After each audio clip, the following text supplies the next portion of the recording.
Switch both on. Switch.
Good morning, Mrs. Kakane. Good morning, Chair. Good morning, Deputy Chief Dlamini. Good morning, Commissioner. Thank you.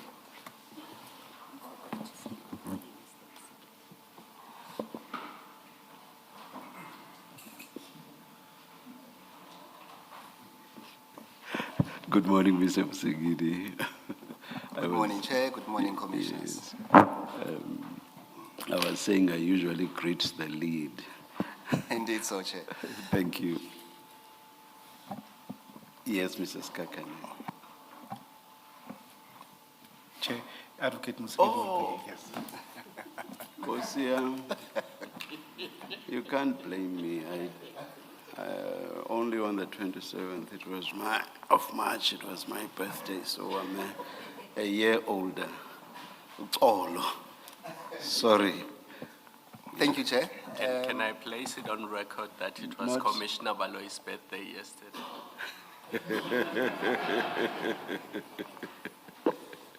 I won't mention the numbers, but Mr. Musigidi, apologies.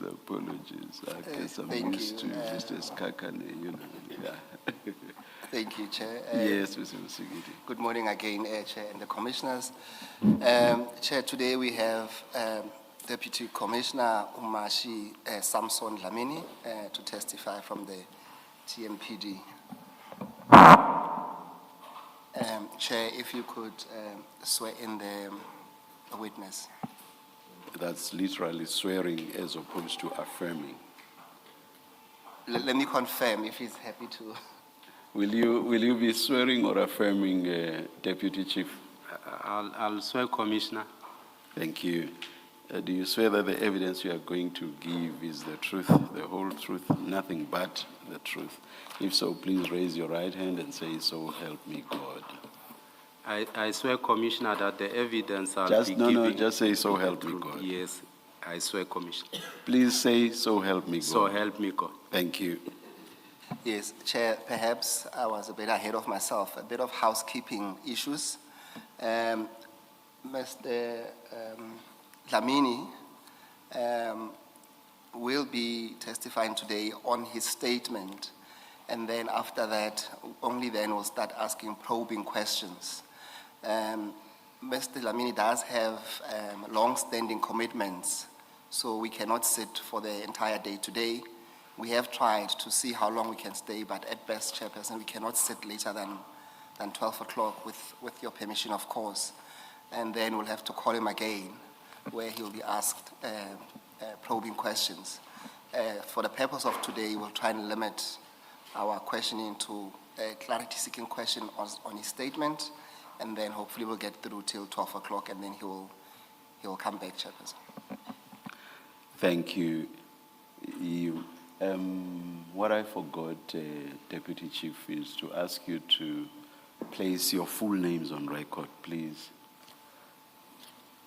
My full names are Umashi Samson Dlamini. Thank you. Yes, Ms. Sigidi. Chair, on that aspect, I'm not sure. I'll be guided by Chair if and when it will be an opportune time to take a tea break, if at all. I'll be in the Chair's hands.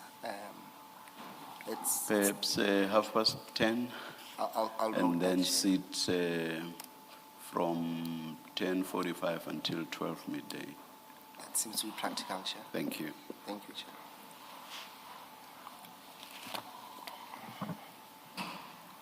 And lastly, Chair, Commissioner has submitted a statement which is in two parts, and Chair will see that from the layout of the statement, it's aligned with the questions that he received from the Commission, and we'll try and guide him through those questions as he answers as part of his statement. Commissioner Dlamini, can you then confirm that in front of you, you should have a file with your statement inside? If you open the very first page, it will say statement of Umashi Samson Dlamini. Can you confirm that? Yes, I can confirm it. Yes. And then if you flip over, you'll see it will say page 1, and then it will say page 2. Yes. Do you see that? Yes, I can That's see where that. the statement starts. And then if you go to page 15, so if you look on the top right, there is a red marking. If you go to page 15, Yes. perhaps move to 14 instead.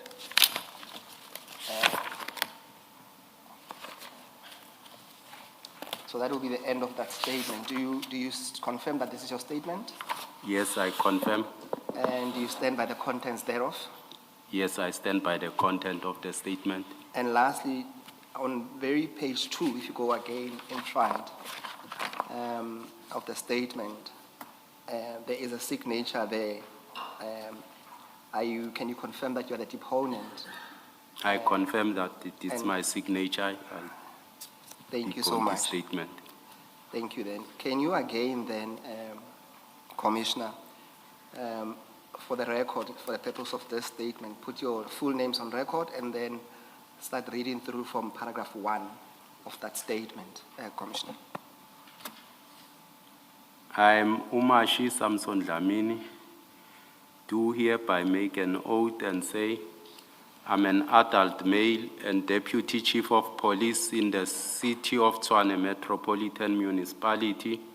I am responsible for the division, support and administration under the Metro Police Department. I think perhaps let me take the opportunity to just indicate some of the responsibilities that I'm responsible for under support and administration. I'll only touch on the pertinent points that might be relevant to the commission that have came out. The division, under the finance section has got a project management, that is contract management support, that supports other divisions in terms of ensuring that when they have contracts that they want to undertake with bid specifications, then after the bid specification, when the contract go to the BEC, the Chief of Police nominate people who sit at the BEC together with supply chain officials and other appointed people for the BEC. When the contract is awarded, we then prepare SLAs for those contracts. I'm raising this because it's pertinent, because as an end user department, we must be able to ensure that there's an SLA in place to manage that contract. So we assisted them in ensuring that SLAs are put in place. Then it sends to the office of the chief, who then take it to group legal for confirming that the SLA complies with all the legal terms and so forth. Thereafter, it sends to the service providers, who also go through the SLA and confirm before signing in the SLA. I think I must also indicate that the city has further take this process further, that SLA currently they are being done electronically. They are being sent by legal department to group heads to ensure that, they can sign them off. So that's one area, that project management, that we assist the divisions on. We assist them with procurement plans. Every year there should be procurement plans that, we put forward, to ensure that, everything that it's done in the city, it's in line with the procurement plans. There are stage gates that you plan a project to say, it's at this stage gate before it can be funded. There's no way they can fund a project that you won't be able to spend on. So these are critical aspects that I'm bringing in, because they also touch to another part of, accounts payable, where invoices gets paid and so forth. I won't touch the entire structure. On accounts payable, every financial year when it starts, we get a budget indication. What we do if we have contract, I'll give a practical example of a SAPO SLA that we have for posting of infringement notices, because ARTO has given South African Post Office that authority to ensure that our infringement notices can send through. We have an SLA with SAPO that, so because we have a budget on OPEX, we must create the requisitions when the financial year starts, that we send through to supply chain management to create POs, because we don't know by then as to what will be the value of the invoice in July. So this becomes a blanket PO. So it debit against, that PO that we have created with supply chain. With contracts that we know to say these are the value of the contract, we create PO for the entire year.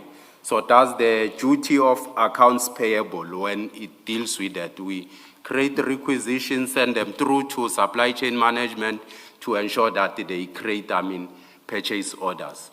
Our budget is segmented on monthly, quarters, and so forth that we report on. So sometimes, let me say, for instance, we have a contract for animal care. You can't anticipate whether you'll have how many dogs that are sick and so forth. As a result, they render, veterinarians render the service, which is above, the amount perhaps that we have, because our budget is created on quotas and so forth. What we do, we increase the contract value so that we are able to process, those invoices that we have, with the view that we know that we'll have to balance the equation, because on a quarterly basis, or on issues of budget, to monitor the budget, the Group Financial Services has also developed memos that deals with each and every line item. To say there's watchman, there is this line item and so forth, where we report on deviations. Whether over expenditure or under expenditure, you need to give reasons and mitigations. How are you gonna mitigate those over expenditure? So we do assist the divisions in that regard in managing, those kind of things. Why I indicate this, it's for instance, these two things need to be on the subsystem. The SLA must be loaded on the subsystem. The issue of the contract must be on the subsystem, the start date and the end date. So that when the divisions bring in invoices, that they have certified that work has been executed for processing purposes, we must be able to load that invoice so that supply chain will create a purchase order for that service. Then it comes back to the department for payment. In this instance, it comes to the director mass, who's the cost center owner, to ensure that, payment get released. So I'm just highlighting because these are issues that, came out of the commission, these pertinent, matters that, have came out to say what are the responsibilities that I have. I'm also, I think, responsible also for issue of ensuring that on a quarterly basis, there are SDBIPs, Service Delivery Budget and Implementation Plan report that we must develop. SDBIP report covers issues like your targets, your milestone, what you have achieved, because these are things that we are measured on. We set targets and milestone every year. So we must report on a quarterly basis. It also includes, the budget report. How much have we spent? Where are the shortcomings? If they are under performance or over expenditure, how is it gonna be mitigated in that regard? So it's covered in the SDBIP, report. So much as I indicated on the deviation report that the finance department has done, are also responsible for, ensuring that, HR-related matters, issues of, recruitment and so forth. But that I'll outline is the director mass who deals with that. Issues of grievances within the department, because he was delegated to ensure that he attend to grievances on behalf of the chief of police. And yes, we monitor these things. For instance, the city has got a policy to say invoices shouldn't stay for more than 30 days because there was a tendency of invoices lying somewhere while, the people are punishing either service providers or either we are engaging them to say, I can process this invoice and so forth. So there's a 30-day strict period to ensure that invoices get submitted, and they are being monitored through forums. There's what we call UIFW, unauthorized, irregular, fruitless expenditure meetings that are taking place, where we report on invoices, outstanding payment, and so forth.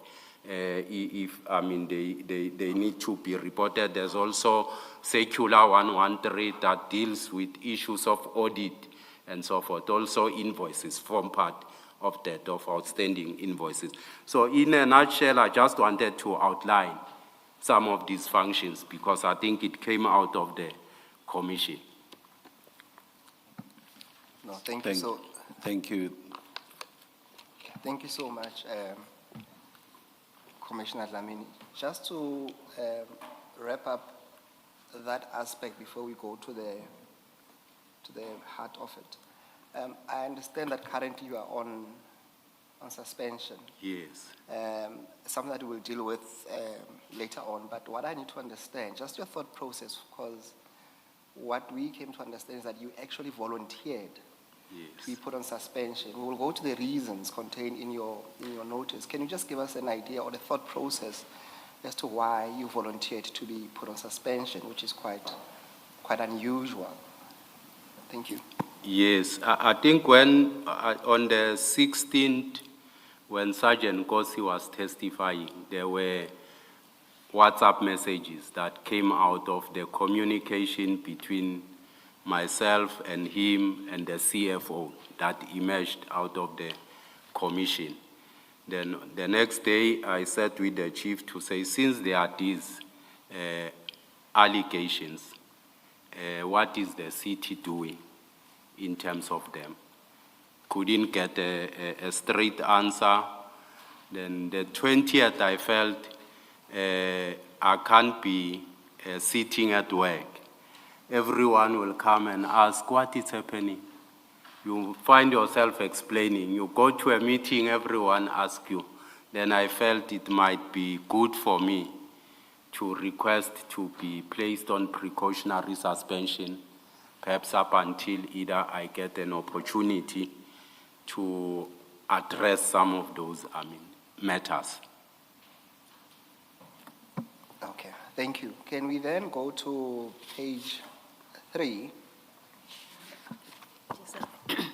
Just out of curiosity, normally people ask to be placed on leave when they find themselves in that situation. How did you decide suspension instead of asking for leave?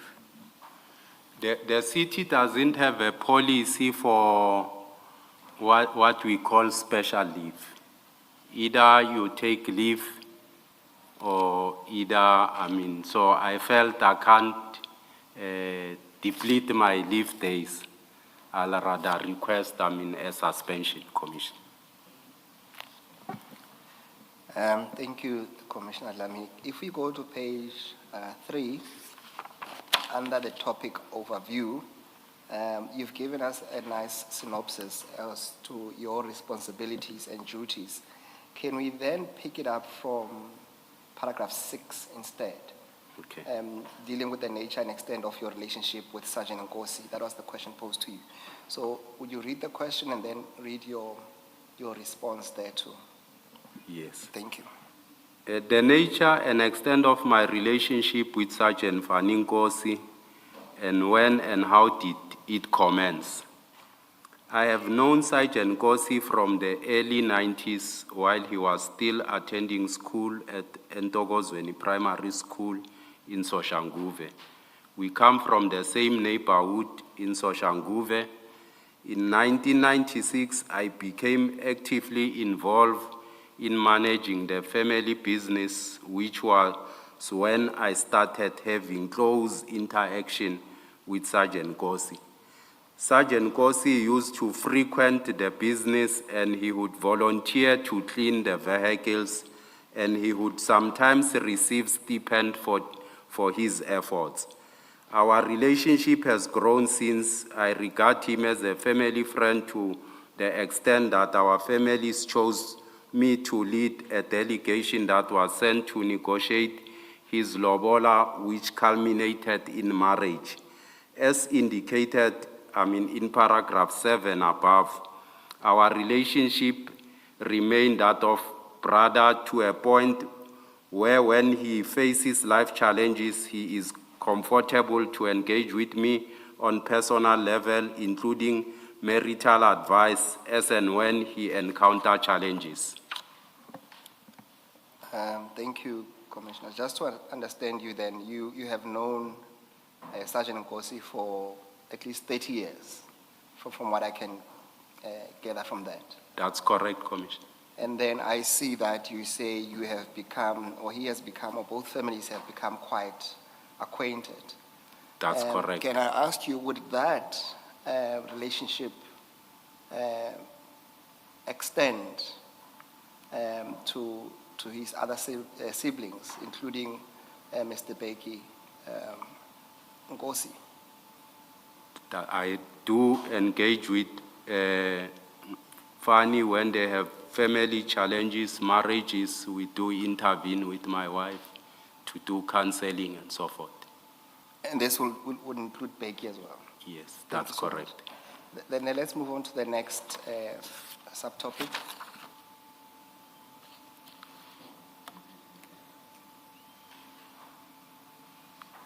Explain the frequency or number of instances of my meetings and exchanges with Sergeant Gossi and the purpose of such meetings or interaction. Also indicate whether I have discussed or informed Sergeant Gossi of any matter relating to the City of Tshwane and Tshwane Metropolitan Police Department. If I have done so, to explain what the legitimate basis, if any, was for so doing. My communication with Sergeant Gossi is frequent and flows naturally as it will be between the brothers. It is impossible to keep records of how many times we have engaged on any particular topic. Our discussion encompasses many aspects, not limited to a particular matter. The recent discussion, among others, were when he came to me and requested assistance in completing a tender document for his younger brother. I refused to assist Sergeant Gossi, and instead I advised that helping him with the request will amount to a conflict of interest. I referred Sergeant Gossi to Nico Matobela for assistance. I did so because Mr. Matobela is well vested with administrative matters. And who exactly is Mr. Matobela? Pardon, Commissioner? Who exactly is Mr. Matobela? Mr. Matobela, I knew Mr. Matobela when I was managing the family business. He used to assist us with, a document for buses and so forth, applications and so forth. He's not an employee of a city, he's someone from outside. Thank you. Commissioner, just to understand, we will get the dates as and when we look into your chats as to when this conversation happened. But for now, can you just confirm that this assistance of completing a tender document for his younger brother, will this relate to Ngapesheya Security Services? That's correct. Then we can move on.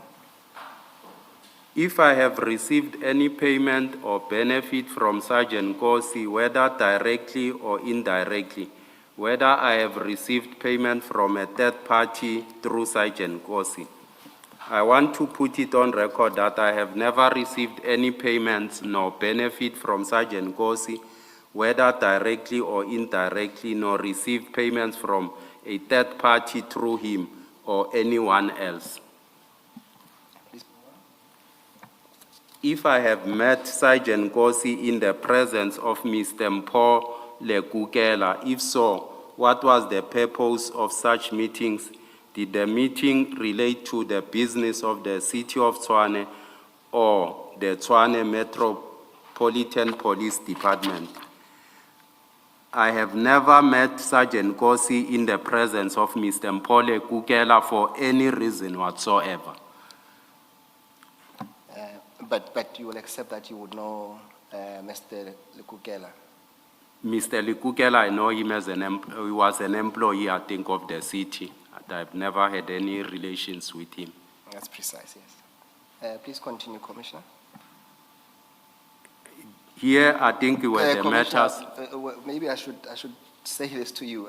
In terms of this topic, in fact, please don't read to the record. The topic there, it ought not to have been asked of you to comment on this. And for the record, I want you to skip paragraph 17 to 28 because it deals with issues that are not relevant, at least for the purpose of this commission. So please disregard that, and then we'll move to paragraph 29 instead. On the next page, page 6.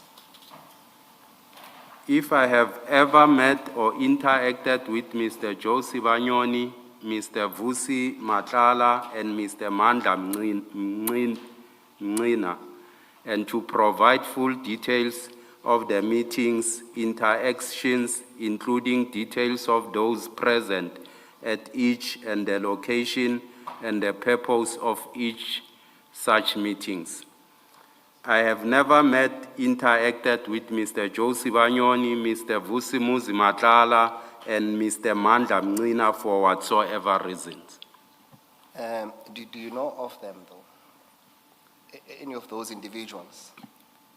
The one that I know, I've never met with him, it's Mr. Josi Banyoni. He used to work with my brother in the taxi industry when they were establishing Salta. They were together in the taxi industry. That's the only person that I know. But you never met him? I've never met with him or interacted with him. And the other two gentlemen, apart from perhaps what we know from the media? I don't know them. Thank you. Indicate whether I have any interest. So just Sorry. last question. Yes, sorry. Because you did mention in the beginning about the business, and now you just mentioned again the taxi business. Are you still in the taxi business? Are you in the taxi business?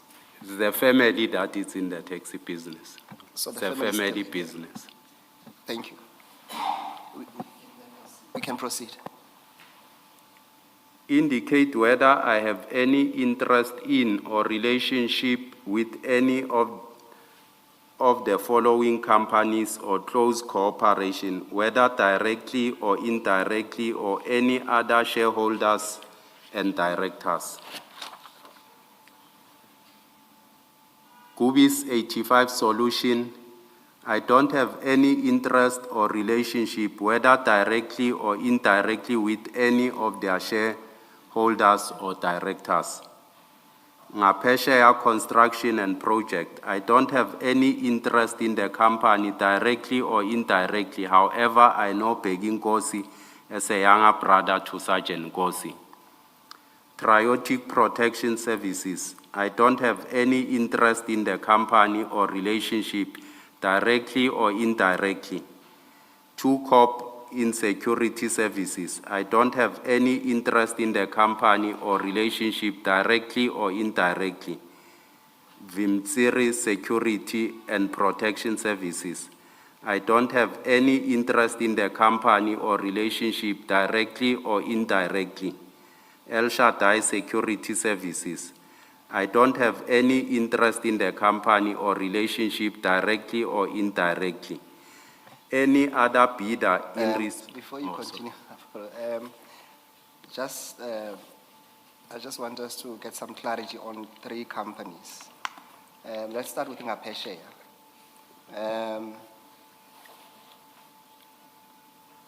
Part of the question is that, do you have any relationship with their shareholders or directors? And perhaps extend to employees by virtue.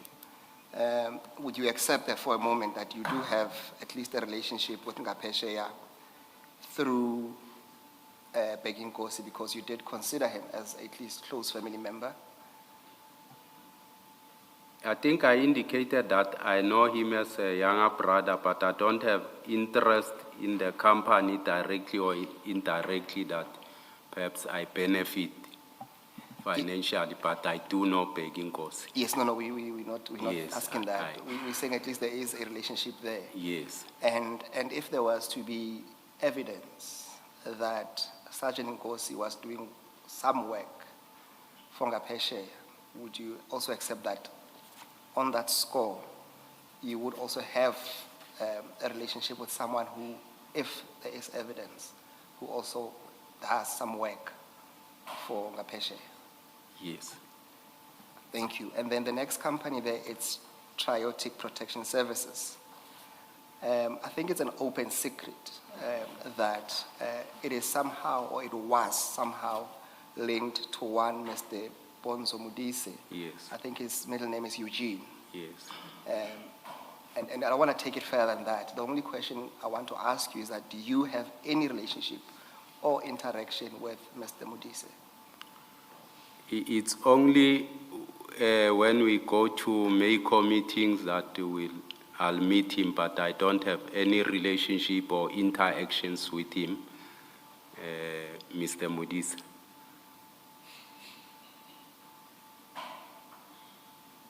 Okay, thank you. And then the last company there would be, that I want us to discuss, would be the very last one, Al Shaddai Security Services. You have testified that you don't have any relationships. Yes. Would that extend to the employees of Al Shaddai Yes. and former employees? Yes. Okay. Then can we move to the next topic? Before we move, can you just expand on 31.1, Commissioner? Good morning. Because all you say there is you have no interest in the company directly or indirectly. However, I know Beking Gossi as a younger brother of Sergeant Gossi. So what does that have to do with Ngapesheya? Did you know that Mr. Beking Gossi is the owner or has interest in Ngapesheya? Yes, Commissioner. Sergeant Gossi approached me to assist him, as I indicated earlier on, Assist with what? with tender document. For Ngapesheya? Yes. And he told you that it's his brother's company? Yes. Thank you, Commissioner Kumalo. Commissioner Dlamini, we can then move on, pick it up from the very last topic on page 8. Okay. Any other bidder in respect of tender TMPD 02-2016-17, TMPD 01-24-25, and TMPD 03-24-25. I don't have any interest or relationship, whether directly or indirectly, with any other bidder in respect of tender TMPD 02-26-17, TMPD 1-24-25, and TMPD 3-24-25. Okay, please move on. In relation to the above, to provide full details of the following: whether I have had any interaction with the shareholders, members or directors of Gubi's 85 Solution, PTD, and any other bidder. If so, provide details including the names of such person, the dates, place, and purpose of such meetings or interactions. The interactions I had with Director of Gubi's 85 was when Mr. Kane Mpofu of Supply Chain Management invited me to a meeting at his office. However, I cannot recall the date of the meeting, but it was around March 2025. The meeting was attended between Mr. Madlanga and Mr. Kwadi of Gubi's 85 Solution and Mr. Mpofu and myself. The meeting was called because Mr. Madlanga raised concern with outstanding payments relating to his company. Thank you, Commissioner. Just to clarify, this meeting, you were invited by Mr. Kane Mpofu. That's correct. And then your answer to the question is that you've never set up or had any contact with anyone from Gubi's to set up a meeting. That's correct, Commissioner. Deputy Commissioner, we've come to know that there's a difference between services that were, the regular services that were provided and ad hoc services, Yes. all arising from the same tender contract. Yes. This meeting and issues about payment, Yes. what did it relate to, the delayed payments? Was it ad hoc services or the regular contract services? It was on ad hoc services, Commissioner, that we attended on March. I think it will be explained later on. They were owed for a period of 6 months, starting from July 2024 up to December 2024, when that complaint came. And I think there was an outstanding invoice that was of a previous financial year for May. So this meeting was all about it, to say how are they gonna get paid that invoice that is outstanding for the month of May, which was never paid to them. Thank you. Thanks, Mr. Commissioner, Speaker. documents relating to that specific meeting, do you have them? I don't have document relating to that specific meeting, Commissioner. I will tell you how it will assist. The witness we had yesterday also spoke about outstanding invoices from 2024. But we are still not clear who had requested those services from Gubis. So perhaps if we could get those documents relating to 2024 ad hoc services and invoices, Okay. it will assist us. So if you can please search for them. If they are not there, they are not there. But if you are able to find them, can you please make them available to the commission? They will be there, Commissioner, because we load them on a subsystem. I'll request that we get them. I only have a spreadsheet of the payment of companies that were owed starting from July 2024 to December. Yeah, only this one. And what we are looking for is the letter requesting Gubis to provide the ad hoc services in 2024. The letter we didn't have because it's not within my environment to deploy them. Yes. What we do, we process invoice as received from a division that has verified that services were rendered accordingly signed off by that division. So all those documents, if you have them or you are able to find them. Yes, If they are not there, they are not there, it's fine. the invoices are there. Commissioner, then, just to wrap up this point. So the upshot of it is that you were invited to this meeting to deal with issues relating to late payments or non-payments of Gubis invoices. Yes. Just tell us, what was the outcome of that meeting, just briefly?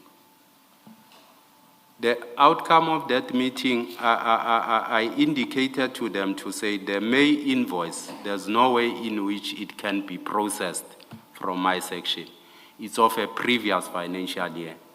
The division concerned need to put in a report for post facto in order for that invoice to be paid, which must be approved by the city manager. Which goes with consequence management because, it's of a previous financial year. It will create audit issues, for the city. So that's what I indicated to them. And I also indicated to them to say, initially when they started issues of, raising concerns around payments and so forth, I advised Mr. Mpofu to say, these were taken with the CFO, and it might not be proper for us at that level as junior officials to the CFO to engage on these matters. So I then advised that they must then take these matters up with the CFO where they've started. Thank you. Let's move on to the next topic. Giving details whether I have assisted directly or indirectly any bidder in respect of tenders TMPD 2 2016-17, TMPD 1 24-25, and TMPD 3 24-25.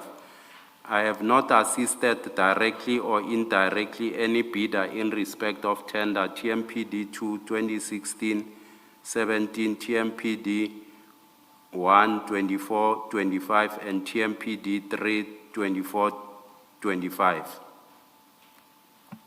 Yeah, move on.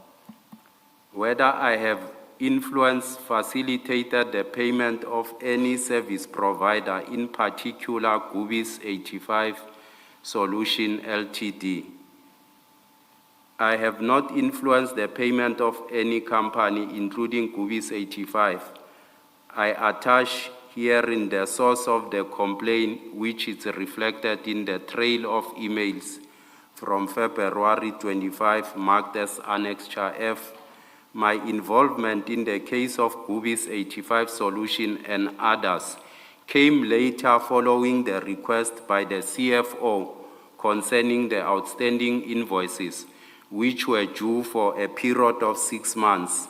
See Annexure G, the spreadsheet of those invoices.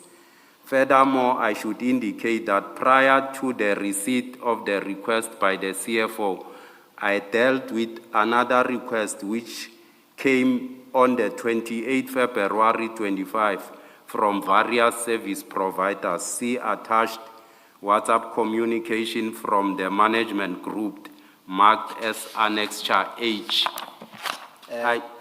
Commissioner, before we go to the next page, you had made reference to 3 documents, Annexure F, G, and H.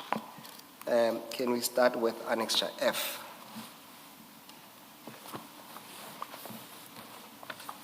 You will see that it says, it's on page 145.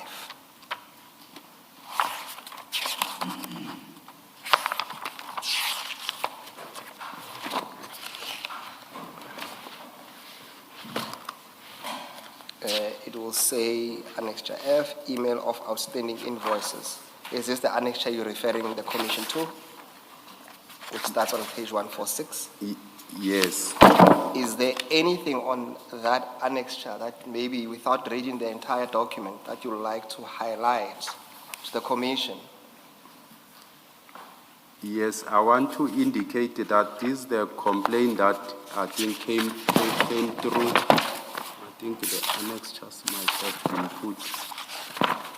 Otherwise, I'm not sure if this is the correct annexure because the annexure that dealt with this matter emanate as far as February the 7th. I'm not sure on my file where the company was complaining, and in any of their complaint, I think I was not, included nor CC'd in any of the complaint that they've been raising and so forth. So I think the annexures might, Perhaps let's do this. I have gone through your statement. I know you make reference to the email of the 7th of February, but I have not seen it. The email there that's referred to on Annexure F, it's an email that was sent in March. So what we can do, Commissioner, perhaps what we can do is that annexure is not here. Perhaps when you come back, let's put a note so that you can bring that email, because the reference there, it's a different conversation on a different date. Do you accept that at least? I accept. I have it in my file. It might have been. Yes. No, I've also looked for it. I could not locate it. Yes. And then there's Annexure G that appears on page 149. And it will say outstanding invoices, list of companies.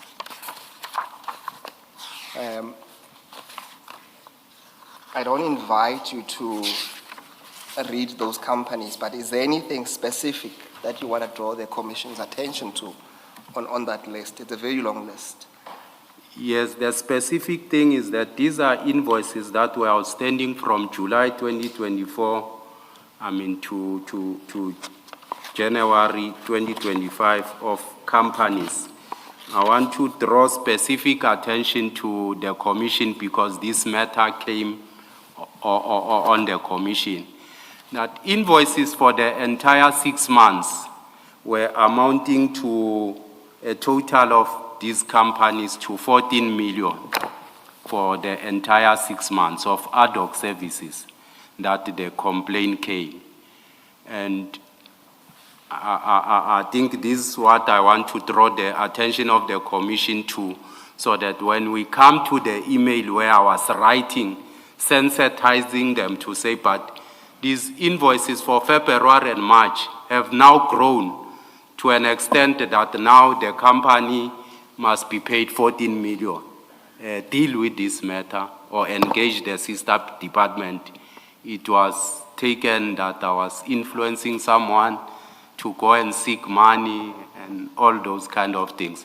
But I was just trying to indicate, to say, my division gave me the spreadsheet to say invoices for July to December. This is the spreadsheet as and when they were processed. Then January, February, March comes invoices for January and February with a total change figure of one invoice, amounting to 14 million. It is within my responsibilities to alert them to say, this has grown so much, investigate this, deal with this matter. Perhaps just for clarity, can you just reconcile this for me? On page 150, right on top it says recon for watchman services, water and sanitation. And then it gives the dates, and then after that it says asset protection unit, TMPD, and then it says January security service ad hoc.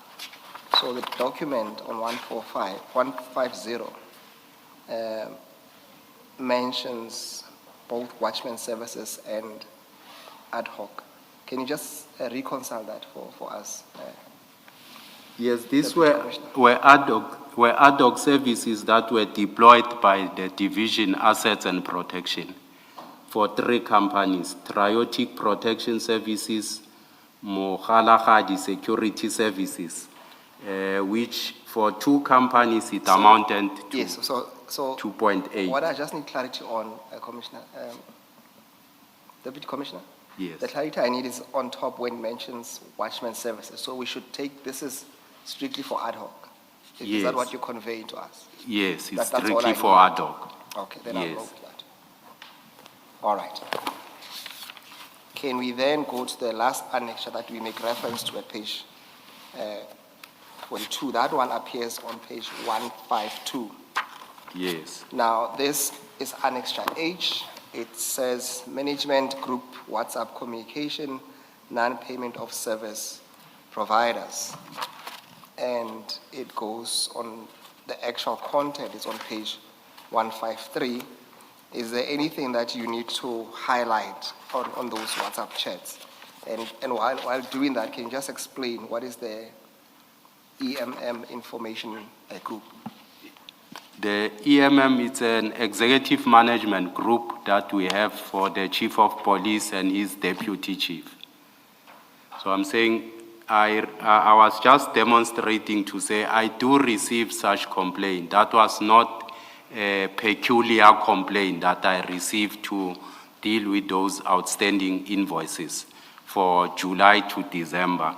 There was a complaint prior to me receiving that request from the CFO that came, to the chief and asked to say, these companies were not paid, can they be attended to? So it's not, because as I indicated earlier on the structure, to say they don't come to me, they go, when invoices come, they go to accounts payable. That's where we have admins, senior admins, and so forth. They have a functional head, a deputy director who deals with them. I wouldn't be aware if there were outstanding invoices until of recent, where the city have established the UIFW workstream meetings and the circular 113, where these things get reported, where I attend to. Thank you, Commissioner. Can you then go back to your statement? I want you to pick it up from when you look at the top red number, the top right with the red number. It will be page 9. Yes. Before you do that, in that page 8, at paragraph 41 and 42, where you refer to requests from the Chief Financial Officer. Yes. Those requests were directed to you.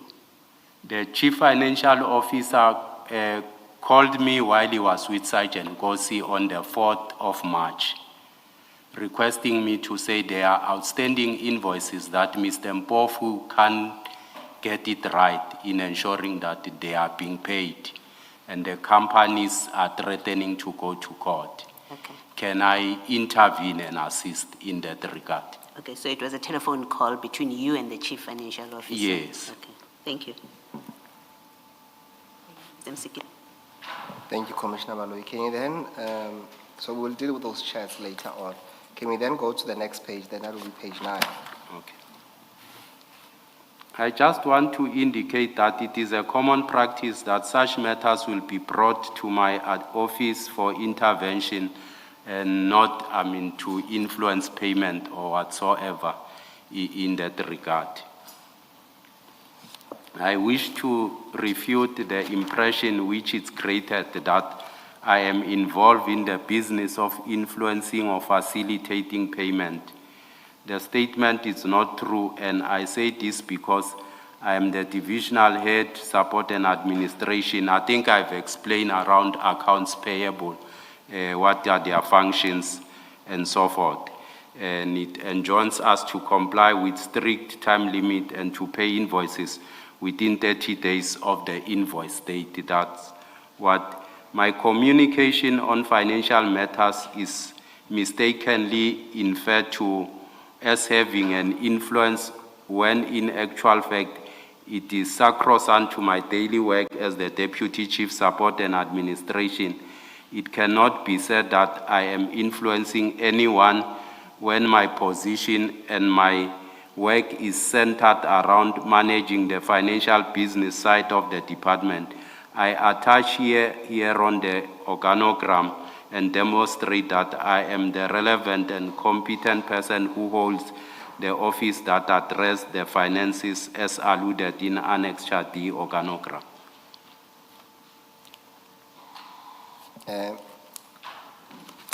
Deputy Commissioner, you make reference to that Annexure I. Do you want to say anything about that TMPD organogram, or can we pass? We it can appears pass. on 155. We can pass, Commissioner. I think I've indicated the most pertinent matters around finance, accounts payable, the contract management, and so forth, so that when we come to those things, I can explain them. Okay, maybe then before you move on, Commissioner, the very first sentence on paragraph 43, would it not be correct, though, to say that you are involved in the business of facilitating payments in one way or the other as part of your duties? I am involved, Commissioner, but I'm not influencing this person. I only come as an intervention when there are complaints that are raised through to my office. So at least on that sentence, can we then divorce influencing and keep facilitating? Are you happy with that? Yes. Thank you. Can I just to clarify my confusion? So you say you get involved because the CFO calls you. Yes. About this, and that's how you become involved. Yes. Can you then just explain the annexures, how then they come into the picture? The annexures in 146, I think that's annexure F, and then you've given us G, you've also given us H. How that relates, if at all, to the CFO calling you to assist with payments? Because the way that I had read it was that your annexures F, G, H are what comes out of the CFO's request to you to assist him. And that is evidence of it, those annexures. So if you can just explain them, because it doesn't seem like they're in any way related.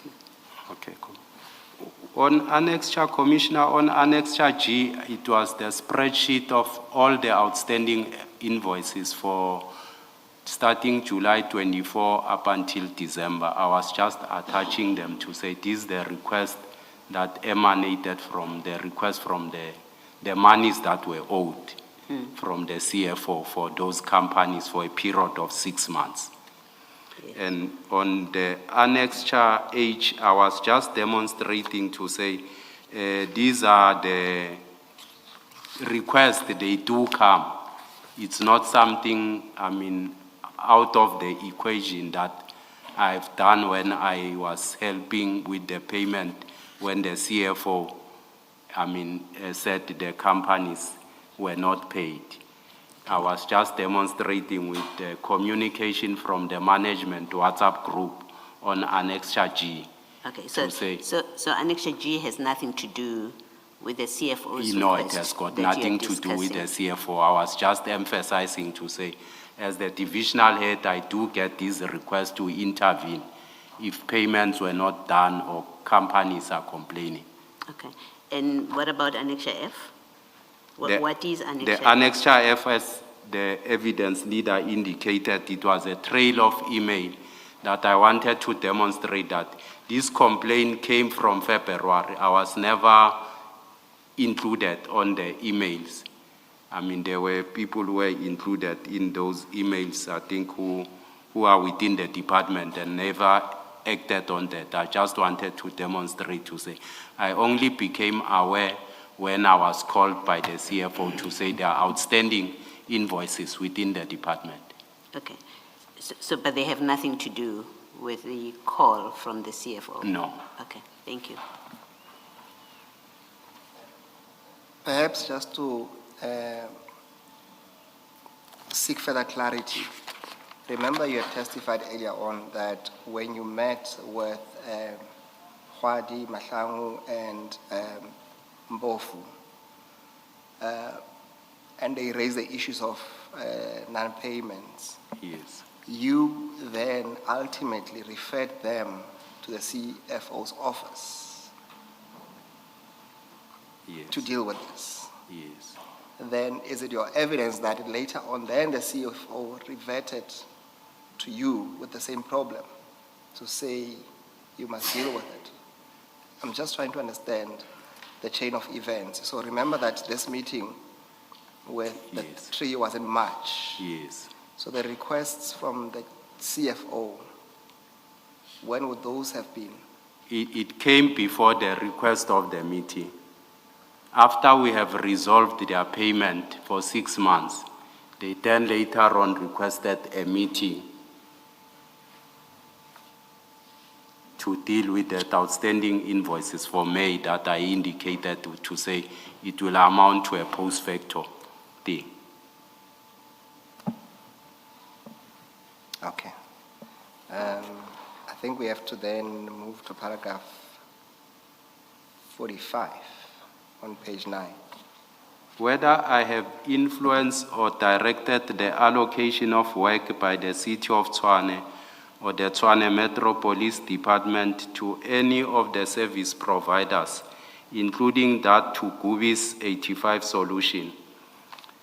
My subordinate section in the Support and Administration Division include Administration Bureau, Policing Logistics Support, Internal Affairs, Management Administration Support, and Ceremonial and Employee Wellness. As I attach there, the security falls under Deputy Chief Assets Protection and Security Services. The deployment of security guards to various sites is the responsibility of the Deputy Chief concerned. I could have not influenced or directed the allocation of work to any service provider. Otherwise, the statement suggests that I had swayed the Deputy Chief APS or his subordinates to bend the rules, and I deny the narrative is incorrect. Deputy Chief, Yes. it seems to me that you are answering this question on the assumption that everything would have been happening the way it should. I think the subtext of what's being addressed here or asked here is, or rather concerns impropriety. So can you answer the question in the context of that? Because somebody acting improperly would exactly have wanted to do things in a manner that would not come to the attention of, for example, in this instance, the Deputy Chief APSS. Thanks, Now, you are talking as if everything was going the way it should. Maybe it was, but the subtext is that it was not. So can you answer the question in that context? Thanks, Commissioner. It does happen, as I'm saying. There's no way I will give an instruction to someone who's not my subordinate to do anything. For instance, yes, there were things that protecting Piri, will deal with that. I've never worked with Piri. I don't know him, which intake does he belongs to. I can't, even if I could have met him, I couldn't point to say this is Piri or whatsoever the case it might be. Things, commissioners, are happening as per structure in terms of, deployment and so forth. Yes, there are anomalies that happened, but I have never influenced, the deployment of any other, security company or any other person within the department. Thank you. Let's take the adjournment and resume at 5 to 11. Let's adjourn.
Yes, Mr. Musigidi. Thank you, Chair. Deputy Commissioner Dlamini, can we then pick it up from paragraph 49 on page 10?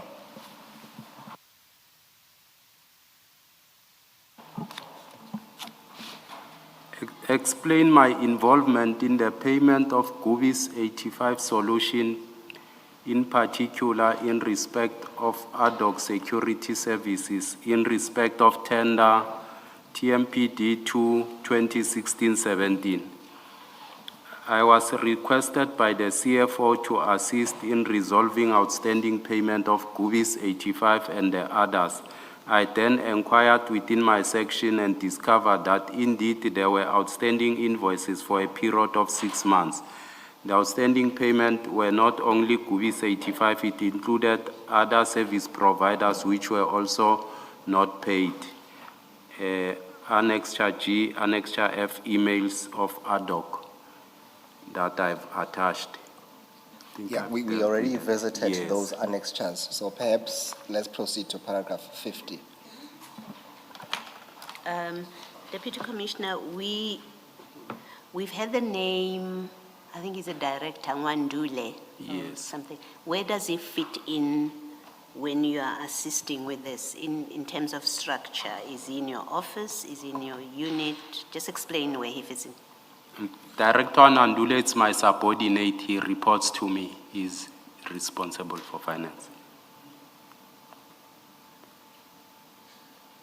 And perhaps to round off the point, when you said paragraph 49, I was requested by the CFO, this would be the WhatsApp, or at least the telephone conversations where Mr. Gossi was Yes. also referred to there. Yes, Thank you. Commissioner. Then can we pick it up from paragraph 50? The reason or purpose of your discussion of procurement matters with Sergeant Gossi.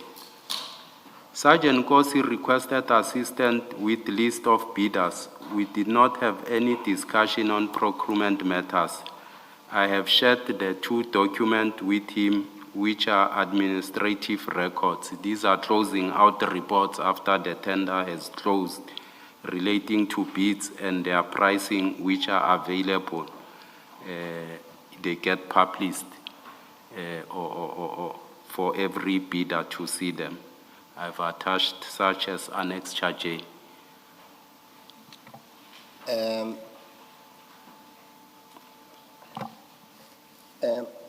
Just to understand, Deputy Commissioner Dlamini, you earlier testified, I think at paragraph 13 of your statement, that Sergeant Gossi approached you with what we at least agreed to a tender process where Ngapesheya wanted to tender, and you referred them to someone that you say is well vested in those tenders. Now, but paragraph 50, there's a separate request. Can you explain exactly what this request entailed? Because you simply say that he requested assistance with list of the bidders. What is the net effect of that if you are assisting him with the list? He indicated that he wanted to verify in both instances that whether his brother has tendered the bid or what.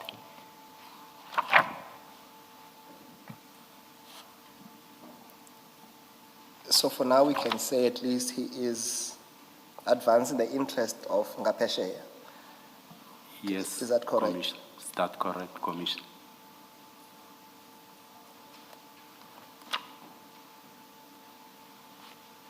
And lastly, did you duly comply with the request? Yes, I did forward him those lists. Just understand, you say these documents were available, public documents, and you refer us to Annexure J. When you say they were available public documents, on which platform, which public platform are they available at the time when you provide to Sergeant Gossi? They usually publish them, Commissioner, on e-tender for Tshwane. So they close out the report, they put them there because when the tender closes, any bidder can request the pricing of those bidders and so forth. But due to administration, sometimes delay of a lot of tenders, it gets done later on. Okay. And that closing that you're referring to, that is before, you say it's a close-up report or something, closing reports? It's you close say? out the reports, yes. So This is before the BEC and BAC processes it's before have the happened. BEC and the BAC processes take place. Okay, all right.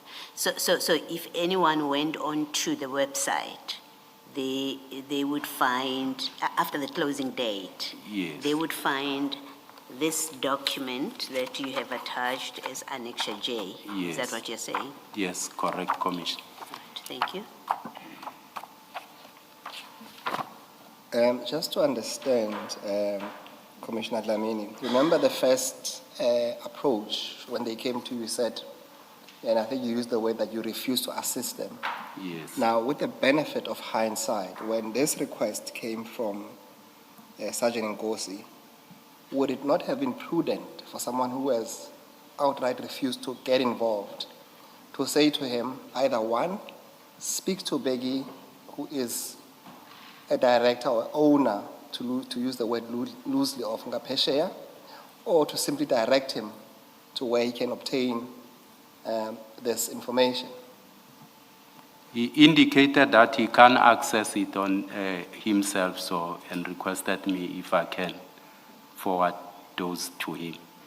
So it was not in assisting with the tender or anything, because I knew these are public documents that are there.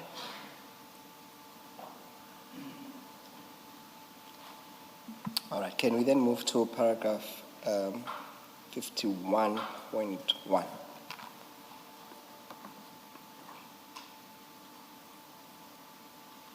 Whether I have discussed payment and allocation of work to Gubi's 85 solution with Sergeant Gossi or any other person who are not employees of City of Tshwane and the Tshwane Metro Police Department.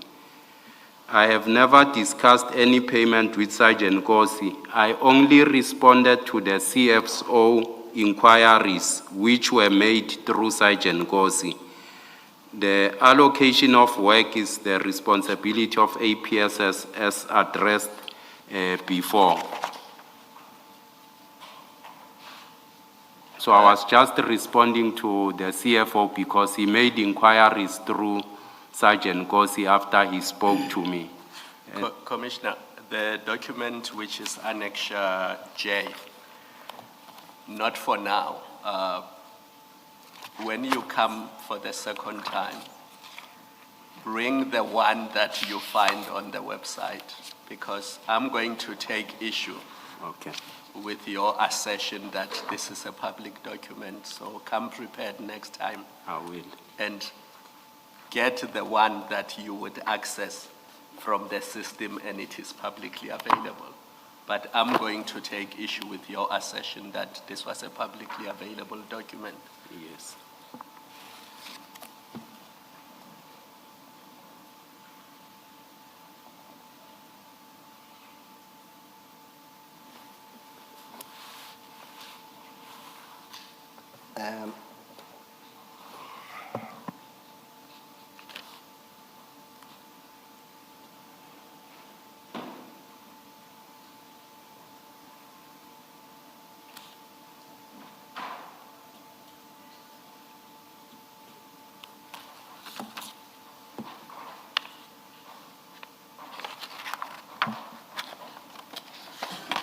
Commissioner Dlamini, can you just explain what do you mean when you respond to this question, when you say, I only responded? So the first sentence says that I have never discussed any payments with Sergeant Gossi.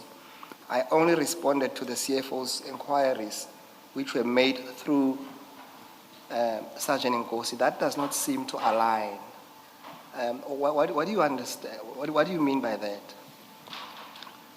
As I indicated earlier on to say, the CFO spoke to me on the 4th while he was with Sergeant Gossi.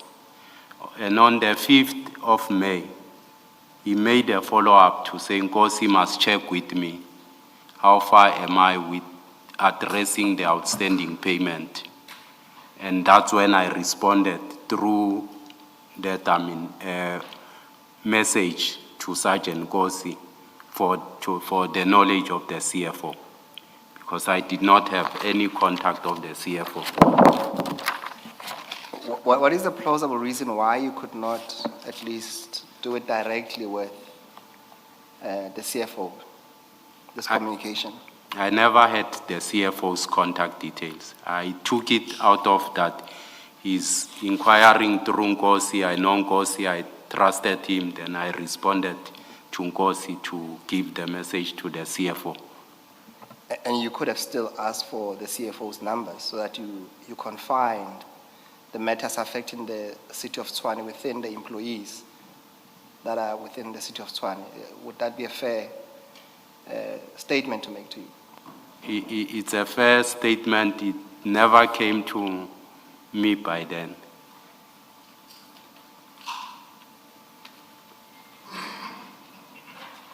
Okay, thank you. Let's move to the next page, which is page 11. Whether you have any relationship directly or indirectly with Mr. Calvin Madlanga or have met him. I don't have any relationship directly or indirectly with Mr. Calvin Madlanga, and I only met him once in a meeting with Mr. Mpofu. Okay, please proceed. Whether I shared any information relating to tenders TMPD 2 2016-17, TMPD 1 24-25, and TMPD 3 24-25 with Sergeant Gossi and any other person, including the bidders, outside of the city of Tshwane. I have not shared any information with any other person outside the city of Tshwane, except instances illustrated in paragraph 50 of those requests from Sergeant Gossi. So the simple answer would be that you have shared the information, albeit you say that it was, for now, say it was public information, but you have shared. Yes. Thank you.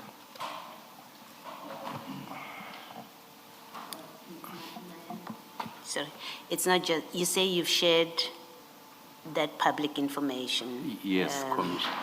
But you also say, I understand you to be saying that you have shared information with Sergeant Gossi, but it was intended for the CFO. Because that must be so. You have City of Tshwane information that you say is intended for the CFO, but it goes to Sergeant Gossi. So there was sharing of information with an outsider. For the reason that you give a reason why it went to Gossi, but Gossi is not in Tshwane, so. Yes, the CFO inquired through Gossi. I just passed the message through Gossi to the CFO. I think what I'm trying to get to, without creating or expecting it to be a debate, is that you were providing information to Gossi. You have an explanation, you give an explanation. You say, in fact, that information was for the CFO. Yes. But it was given to Gossi, who is external to Tshwane. I just wanted to be clear about that. Because that will be a subject of debate with you when you come back. I just wanted it to maybe let me rephrase it this way, that my discussion with you will be that you did share information with an outsider. Your answer is, well, it was meant for the CFO. That's what I will be debating with you. It's noted, Commissioner. Perhaps with that in mind, when you come back, something to ponder about, Commissioner Dlamini. And the essence of it is this, is that with information, because it's a consumable. Once you receive it, whether it's intended for you or not, you have consumed that information, whether you pass it or not. It's not an item as me passing you a cell phone to pass on to a third party, and then we leave it like that and we take it on face value that it was just sharing off, or at least passing off of an item, and information was consumed, even if it was not intended at the end of the day to land with that person. It was conveying the message. So think about what I'm saying to you. Then when you come back, as Commissioner Baloyi said, it is something that we can debate on. Okay. Thank you. While we're there, can we then move on to the next paragraph?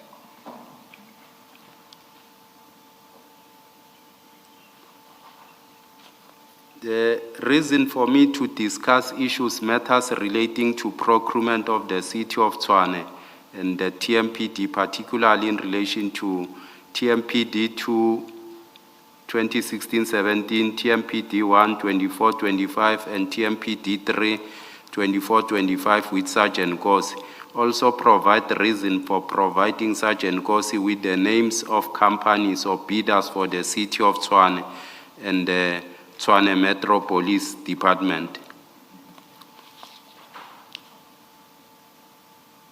I think it's the same as the one that we dealt with. Yes, I think you are quite right. I mean, I think we just said, look, these answers are untenable for now. Yes. Go and think about them again. Yes. Let's move on then to the next paragraph. Giving details whether I assisted directly or indirectly any bidder in respect of tenders, TMPD 2 2016-17, TMPD 1 24-25, and TMPD 3 24-25 during the procurement stage or process.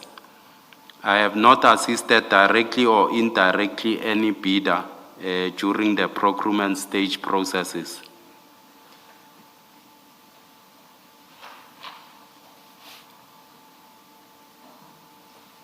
I think then that deals with the next paragraph as well. Then let's jump to paragraph 60.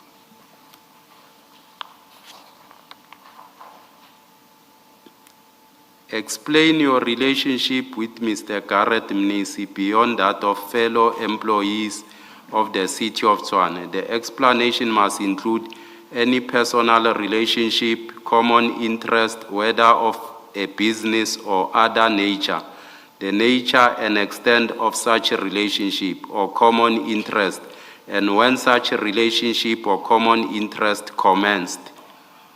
Mr. Mnisi, it's my colleague who holds the position of the CFO in the City of Tshwane. I do not have any personal relationship or business relationship.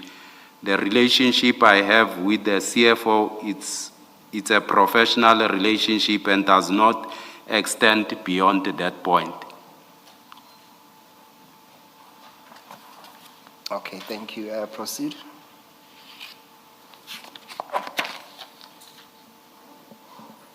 Lastly, explain in detail the nature and extent and purpose of your three-way interaction with both Mr. Garrett Mnisi and Sergeant Gossi, and why such interaction would have included the business of the City of Tshwane. I think is the question that we'll deal with when we come, as Commissioner Kumalo indicated. That's fair enough. Perhaps on the Yes. last question, will you accept at the very bare minimum that at least a common interest you have with Mr. Mnisi is that you both have Sergeant Gossi as a common person that you both refer to as brother, or at least as having a close relationship with him? Can you at least concede on that score?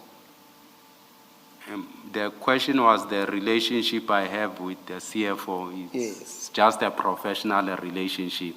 Yes. For me to have a brotherly relationship with Sergeant Gossi, I can't extend it to the CFO and as such. No, that's fair enough. That was not my question. I was saying, and without probing you, to say that if you accept for a moment that Sergeant Gossi testified that him and Sergeant Gossi testified that him and the CFO consider themselves as brothers. They have a close relationship. You have also similarly testified that you also consider Sergeant Gossi as a brother or someone very close to you. Yes. So what I was putting to you is that you have a person of common interest between you and Mr. Munisi. Is that a fair comment? I don't think so. You don't accept for now. Please repeat the question. I'm not sure I follow it, Ms. Musigidi. Chairperson, the proposition I'm putting to Commissioner Dlamini is this, is that, and then the simple proposition is that you seem to both share at least Mr. Gossi as a person of common interest, as a friend. Both of you. Do you follow that? I don't think so, because we are at different level of the relationships. Okay, I knew Gossi as a young boy. I mean, used to Fine, take that's it, fine. so it's at a different level. Okay, no, it's fine. We'll explore it later on. Then can we deal with other matters right in the middle of the page? Yes. The other matters, it was the one that were raised, the request for a forensic investigation regarding a Metro Police Inspector Piri, who issued written instruction to deploy ATO guards beyond his mandate. I think when this is piece indicated in the commission that I blocked a report for a full year that seeks to investigate Sergeant Piri, which was sent to me in 2025, and the report only emerged now March 2026 after he made inquiries about the whereabouts of that report. And I think I wanted to bring to the commission that I'm not sure whether that was misinformation given to the commission. No, it was a deliberate effort, perhaps to tarnish me in the commission that I've blocked this report. I've attached an annexure. It's on page 195. Yes, I've attached that as an annexure to show that the report that it is alleged that I sat with it for the entire year, it's not true and correct, because Director Minares, it was indicated that he reports to me under Internal Affairs, and he came to me to indicate that, he was given a mandate by the Deputy Chief Spies to investigate the Inspector Piri around the deployment of ad hoc services. As a courtesy, because he reports to me, Deputy Chief Spies never came to me. He went direct to Director Minar. Director Minar, on 29 July 2025, he sends a report. He told me that this is the situation. I said, because you got an instruction, execute it nonetheless. And on 29 July, he sends a report to say, I'm done with the report. This is the report I'm forwarding to DCSPs. If you look at the report, it's on 1951. It's clearly addressed, to Deputy Chief of Police, APPU, to take note of the report. The underneath signature there is that of Director Minar, which was not meant, he just said, take note, I'm done with this report, I'm sending it to DCSPs just for cognizance purposes. Because one, they are in any environment, there'll be work politics that are taking place, which I don't think it's for the purpose of this commission. So then this piece comes and just indicate on the emails. It doesn't show the content of that email to say to whom was the letter addressed to and to whom is it coming to. It indicates that I've blocked that report that was supposed to have gone a year before to deal with Sergeant Piri. So I wanted to deal with that assertion that it was incorrect, that's misinformation. I'm not sure whether why did this piece, indicate, such information which is not truthful to the commission that I blocked the report, because that was not meant for me. That report was sent to him by Director Minar, and because I've told all my subordinates to say, if they are being given job work, either by the chief or by any other person, let them execute it so that we don't avoid putting them at a corner to say, who gave you this work? Why are you doing it without me sanctioning such a work and so forth? Because employees get caught up in the battle of, the seniors, which becomes unfair for them. So I tell them, if the chief calls you to his office, you go there. If he gives you task, you execute. Just for courtesy, if you alert me, it's fine. Even if you don't, it's okay. If it's not meant for my eyes, it's even fine with that one. So much as I'm saying, I wanted to address that it was incorrect, that it was misinformation, that I blocked a report seeking to deal with Sergeant Piri. So internal affairs falls under you? Yes, Commissioner. Minar reports to you? Yes. And before this report could go to SPIS, it had to come to you? He brought it for just to take note that he's done with the report. But do you sign it off to say it can be sent to SPIS? How does it work? I don't have to sign it. His signature. No, not sign it. Sign off. I told him he can forward it. The report so is fine. So you were satisfied with yes. the content of the report, yes. and you said he can give it to SPIS? Yes. He is a good person. Unfortunately, I can't speak bad about Danny Minar. He does do a lot of things that are not meant to be coming to me, but he informs me just for courtesy purposes.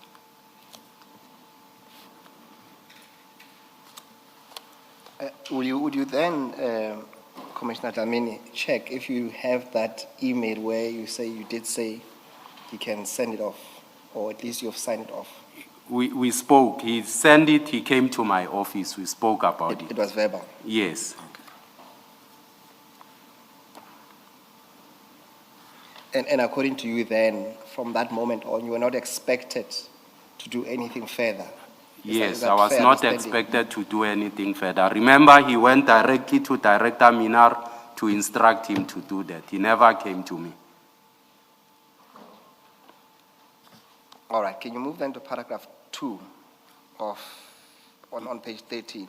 Yes, the second assertion which was made by this piece is that I have influenced the extension of the security tender through the CFO.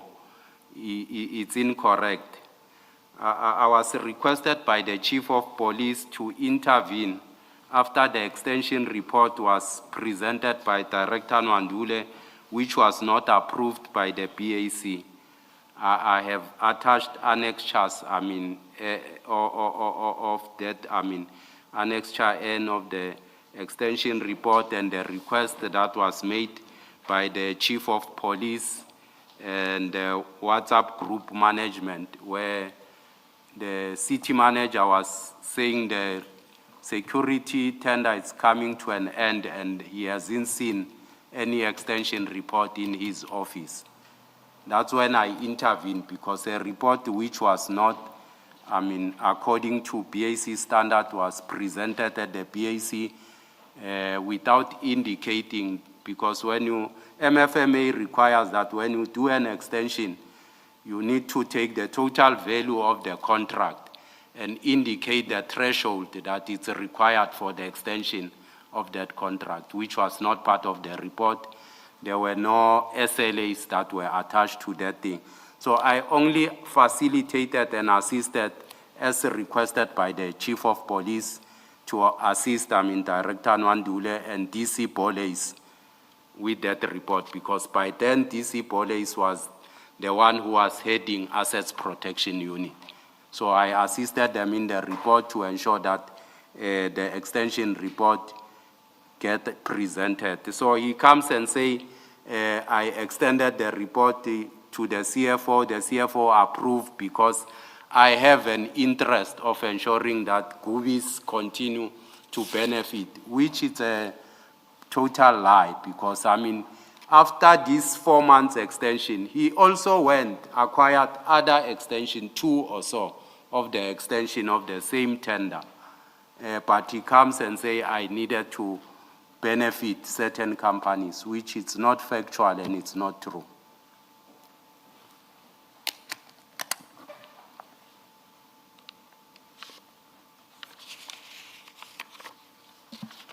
Thank you. We then move on to the second part of your statement.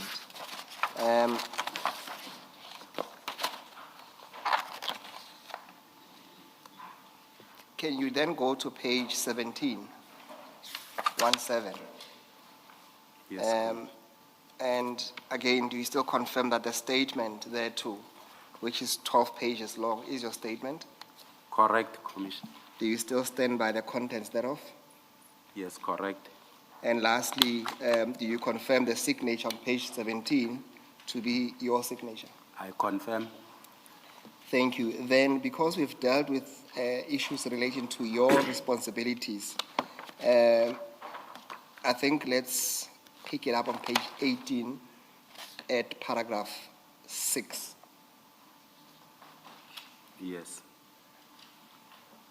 It is alleged that you have a personal relationship with Sergeant Gossi. As a result of the relationship, it is further alleged that you assisted bidders in winning tenders, in that you had conversation with Sergeant Gossi about Ngaphesheya security, wherein Sergeant Gossi admit he approached you for assistance in a bid for his brother, the owner of Ngaphesheya services, had with the city, and you referred him to an expert of tenders. I consider Sergeant Gossi as a younger brother. I have dealt with the question of my relationship in the first statement in paragraph 6, 7, 8, 9, and 10 of the notice addressed to me, dated 27 March 2026, in terms of the regulation as indicated here. It is not true that I have assisted any bidder in winning tenders. I actually refused to assist and preferred instead to refer Sergeant Gossi to Mr. Matobela, who I thought could be of assistance. The reason why I referred Sergeant Gossi instead of personally assisting him with his request would have amounted to a conflict of interest. I referred Sergeant Gossi to Mr. Matobela to help him with his request. I did so because Mr. Matobela is well vested with administrative matters. I have never said he is a tender expert as testified before the commission. Okay, proceed. You further leaked confidential and sensitive information regarding the tenders and companies that have sent bids to Sergeant Gossi, in that you sent him a WhatsApp message confirming the 2 vehicles for land, meaning the tender for land are Ngaphesheya and El Shaddai. In addition, you further provided him with a list of 7 other companies who are supposed to get the tender as per alleged communication with people purporting to represent the EFF, and you requested that Sergeant Gossi to check with via Mr. Mnisi and Mr. Julius Malema if those 7 companies are the correct companies that EFF want to get tenders. There were no confidential or sensitive information that I have leaked from the city. The information that I sent to Sergeant Gossi, which included the 2 names of the companies, came from Mr. Matobela and not from the city. I was literally confirming that the two companies would be preferred. It was a choice of words from Mr. Matobela to refer to these companies as vehicle, which I adopted in relaying the message to Sergeant Gossi. Maybe I misheard. I heard you say I was literally confirming instead of I was not literally confirming. But as I say, I may have misheard you. I was not literally confirming. Thank you. Thanks, Commissioner. I had a visit to my office by Mr. Muzi and Sipo. The two I know from student movement in the late 80s, who claimed to have met with the CFO and gave him 7 names of the security companies. I then requested Sergeant Gossi to verify with the CFO the story, and only to discover that it was not true. Not probing at this stage, but can you explain why you did this via Sergeant Gossi and not inquire directly from the CFO? I know Sergeant Gossi to be having a relationship with Mr. Mnisi. I did not have the contact details for Mr. Mnisi. You work in the same, you work for the same institution, the City of Tshwane, Deputy Chief. Through Commissioner, I don't have most of And the group heads' contact details. Yes. All right, thank you. Before you move on, you make reference to the two gentlemen, Muzi and Sipo. Can you provide us with their full names? I know Muzi as Muzi Mazibugo, but Sipo, I don't know his surname. I was close to Muzi during student movement. They came, the two of them. But you knew this guy from the 80s? Yes. Both of them? Both of them. And almost 40 years later, you say you don't know Sipo's... I don't know his surname. I know him as Sipo, yes. Muzi, we were at school together. Okay. Same school together.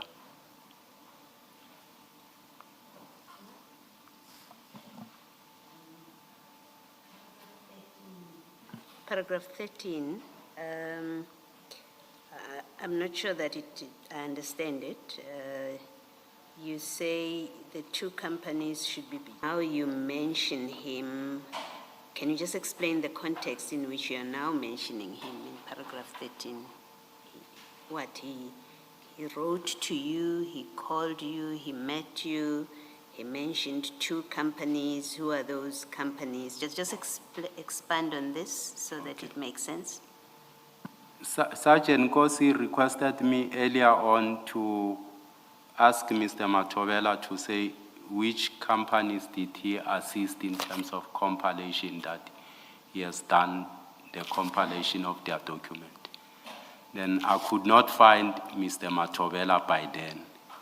And later on, I went back to Sergeant Gossi to say I apologize for the delay after I got hold of Mr. Matobela. And then to say he gave me these names of bidders that he has assisted. So when Sergeant Gossi made the inquiry with you, he did not give you names, he just gave you a general question. Yes. Ask Matobela which Yes. companies did he assist Yes. with tenders. Yes. Did he explain why he was asking that question? Or did you ask him, why are you asking me that kind of general question? I took it that because I referred him to Mr. Matobela to assist Becky.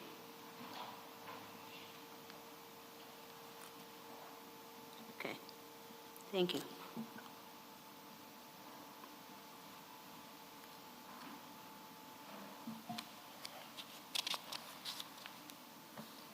I am tempted, without probing, Commissioner, to say that given what you testified earlier on, that your initial take on this matter was that the only assistance you were willing to give Sergeant Gossi was to refer him to Mr. Matobela, would it not have been, at least at this stage, also been prudent of you to adopt the same stance, given that you have also mentioned that you foresaw a potential conflict of interest if you get involved? I took it that because Mr. Matobela, I know him for a long time. He worked with me for quite some time. He was actually at ease to say I must contact him, speak to Mr. Matobela on his behalf. That's not my question, but let's park it for now. Okay. Thank you. Let's then proceed. Just also a follow-up on the chairperson's question earlier, which was about why you did not speak to the CFO directly. You see what you say in paragraph 14, that you, through Sergeant Gossi, you wanted to verify with the CFO. You've earlier in your statement said you have a professional relationship with the CFO. Yes. Can we take it then that you have sat in meetings with the CFO in that professional capacity? Yes. You've had some discussions with him. You knew where to find him if you wanted to find him. Yes. Is that correct? Is that correct? Yes. So it's not as if you didn't know each other and you didn't know where to find him if you wanted him.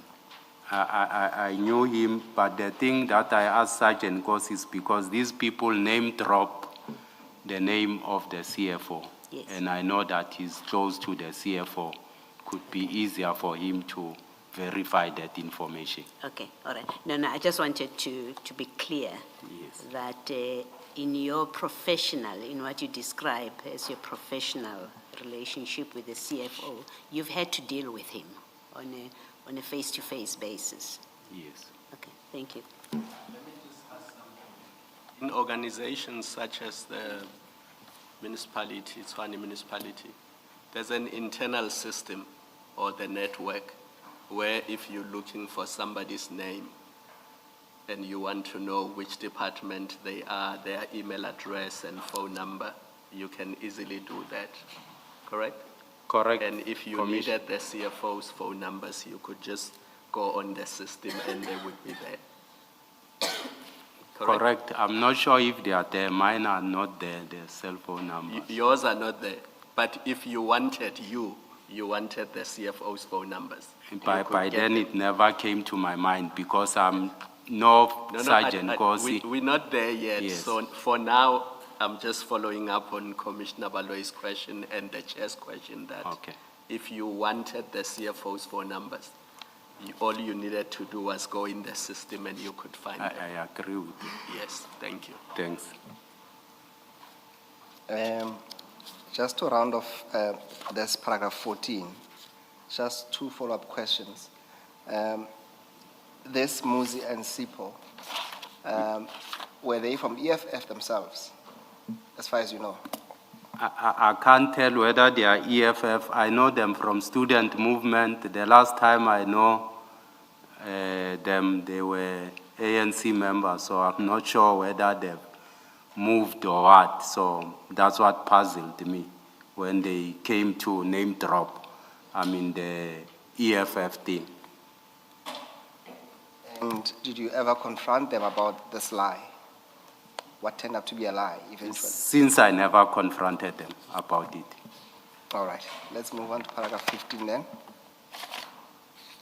That you are allegedly involved. Sorry, before you do that, so you say there that Sergeant Gossi to verify with the CFO. Yes. He did do that. Did Sergeant Gossi do that? Yes, he told me that the CFO says he never met those people. He doesn't know them? Yes. Okay, all right, thank you. So, sorry, just to piggyback on that question, is it about the people not knowing that they are from EFF, or is it the companies? What is it that he didn't know? They claim to be, representing, the EFF, those people, to say these are bidders that they want to pursue.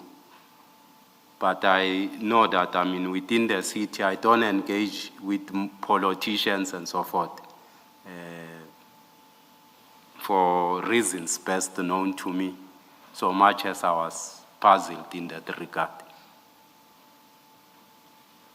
Okay, we will have to park this for now because I think the chats say something different, but let's park it for now. Okay. Let's move on to paragraph 15. That you are allegedly involved in the political interference in tenders and the awarding of same by inquiring and providing confidential information relating to Sergeant Gossi. I think we have dealt with this one. Perhaps, I think, please do read those two paragraphs into the record. I am not involved in any politics nor interfere with any awarding of tenders, and there is no confidential information that I have ever shared with Sergeant Gossi. The process to award tenders in the city is informed by MFMA, as I indicated, Act 53 of 2003, and the SCM policy. I have not been directly or indirectly involved in the awarding of tenders. Thank you. Let's proceed. Paragraph 17. You endorse the close relationship that Sergeant Gossi had with Mr. Garrett Mnisi, implying that the relationship will be beneficial for you both. This is implied by WhatsApp communication sent to Sergeant Gossi, wherein you state, "You should gear yourself to do so forever. My brother, Umfowethu is the best person to be with, uJuda wethu, who will do great things for us compared to ubaba wako." And further on, for July 2025, you sent a message to Sergeant Gossi stating, "Morning, Captain, I can see ukuthi you have captured Umfowethu, and he would not want you to leave him." I don't think it is correct, or we will be doing justice if we take one word in isolation and make a conclusion. In clarifying the entire statement, I want to indicate the context, the climax or the turning point of the statement, which I refer to, uvuthondaba, ngesizulu. It's on the word uJuda wethu, because I don't think the commission understood or anyone understood what it's meant by uJuda wethu, and it was concluded that capture in a sense of a state capture that I'm referring to, which is not true. uJuda wethu, meaning indumiso, it's praise. uJuda wethu, it does mean praise. It signifies, gratitude. So the capture in the sentence is referring to attention. It was in reference to the appearance of the background picture I was looking at, much as I further mentioned the issue of ubabako ongaseko, because he seemed very happy and at peace. I want to clarify also the wrong assertion that I was referring to the late Mr. Msibi. It is incorrect, as I have always referred to Mr. Msibi as ubaba kaXolani. And the father I'm referring to in the text is known to Sergeant Gossi, but for purposes of protecting the family and revoking old wounds, I prefer not to say the name. Commissioner Lamini, I think with this paragraph here, I don't want to say you are pulling the wool over the eyes of the commission, but it doesn't make sense what you're saying. I think Sivalkulu must, when you just go back to a page before, and we're trying to get to the essence of your message. Yes. And what you call uvuthondaba. And you want this commission to believe that at least, and I'm not probing you, it's something to think about, to say it doesn't make sense what you are saying, to say that you want the commission to believe that when you mentioned uJuda wethu, you really meant indumiso, a praise. I think we all know the story of Judah, at least if you were to just go to the biblical scriptures, what Judah is for. And for now, I would say Judah eventually became to be someone who's an enabler, someone who sets people free or to the better promised places. So it has to be, please, considered in that way. It cannot be that it was just a mere indumiso in this context. Would you please consider this paragraph? I don't think so, Commissioner, because Judah wetu means indumiso yetu. That simply translates to that. Much as I'm saying, the Commission never understood the context around the entire statement. It just take the first word, capture, without the entire statement. Ujuda wetu, that's indumiso yetu. And when you say the Commission never understood, you meaning that Sergeant Gossi never understood you, because he's the one who testified on this text. I don't think he explained much on the statement. It was like he captured, he also indicated that I might be referring to attention. That's what he only understood, to say I've captured the attention of the CFO. Again, for your benefit, at least I don't accept your word capture. Please reconsider it if you may, when you come back, in the context that you are using it here, to say that you are referring to an appearance of the background picture you were looking at. But if that's your final version, it's fine, but something that we'll definitely have to revisit when we come back. Remember, I said we're not asking probing questions, Yes. but at least I have to give you a fair opportunity to at least be alerted on issues that are of serious concern. Okay. And this paragraph, for me, it's of serious concern. And lastly, on that paragraph, this name that you're not prepared to say, when you come back, would you be prepared at least to share it amongst the commissioners? Yeah, I can write it down to share amongst the Commission, but not to say it publicly. Yes. No. Are you prepared to write it down now? I can. Chair, with your permission, can we then pass a note to Commissioner Dlamini just to put the name down without sharing it with the public? All right. In the meantime, Deputy Chief, I just want to refer to that part of the quotation where the question is asked. That seems to make a comparison between Ujuda and Ubaba Wako. So better things or great things are expected or appear to be expected of the Judah, and compared to Ubaba Wako. What did Ubaba Wako, whom you don't want to mention, what did he do which does not compare with what's expected of Ujuda?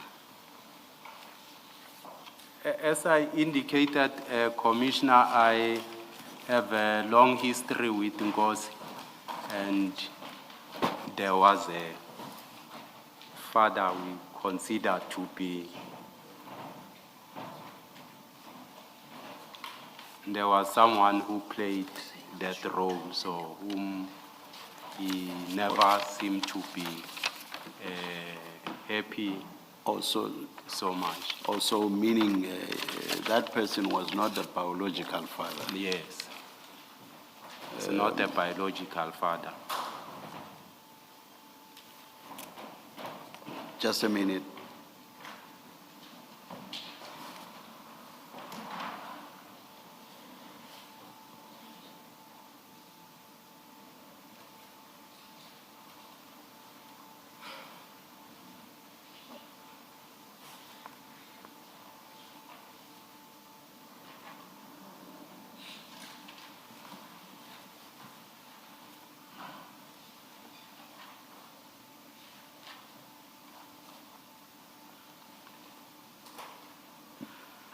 I must say, if this is supposed to be a Nguni surname, perhaps let me ask, is it supposed to be a Nguni surname?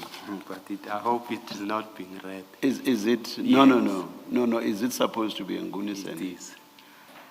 then the spelling cannot Maybe be it correct. might be the the spelling. spelling cannot be correct. It might be the spelling, but it's Nguni surname. I can't pronounce it. I can, off record, I can pronounce it. You are Dlamini. How is it you cannot write Nguni surname? I'm not a Xhosa person. I chose to say Nguni because I was thinking between isiZulu and isiXhosa. Yeah, Well, maybe Siswati and others as well. it's a Xhosa. Or isiXhosa. Phew, I can't even think what it's supposed to be. Maybe you'll vocalize it to us at some point. No, I don't think it might be correct. All right, Yeah. all right, thank you. Just, I think I've lost my place now. There was something else I wanted to ask around Ubaba.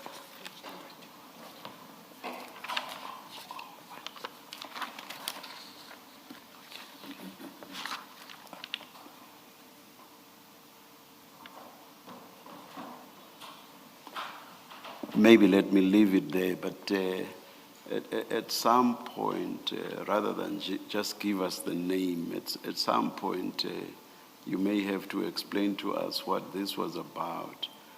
If, we may discuss the question of how that's done. Perhaps I'll leave it at that.